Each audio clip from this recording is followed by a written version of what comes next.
So a fish may long to live on the beach, but once it has flipped itself onto the sand, it wants nothing but to return to the water because its nature is not designed for dry land.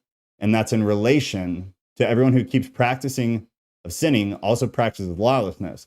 You know that when he appeared to order to take away sin, and in him there is no sin, no one who abides in him keeps on sinning. Is that true?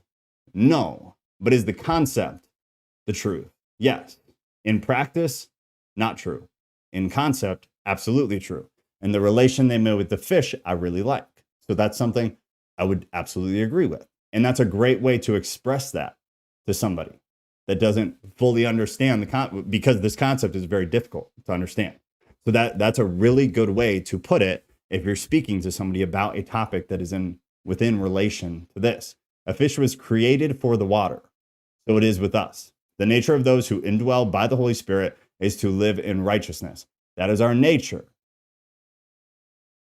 However, many fall away from that, or many practice things that pull them away from that. That nature is still in you. Once you've had that experience, right? Once you've had that experience and like truly understood and experienced and recognized God, your nature does change. And we've talked about that like a good amount. That I believe once you've experienced God in like a real fashion, I believe everything inside you kind of shifts. Does that mean that you can just continue living as if nothing changed? I don't believe so. I think those people didn't experience God. Does that mean you're going to be perfect though and not jack things up pretty consistently still, at least in the beginning? No, I think that's kind of a given. But there is that change in nature that if you've truly experienced that, I don't think you can just continue on, just continue behaving how you've been behaving. That's my indoor cat when he escapes. We may flip ourselves into sin at times. There you go. But we can't survive there.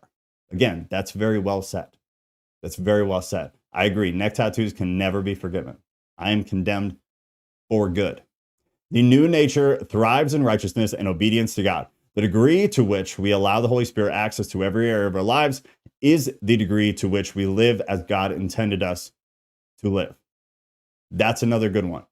That's another one. Read again. The degree to which we allow the Holy Spirit access to our everyday lives, that is your action. That is not something God does. That's important to recognize.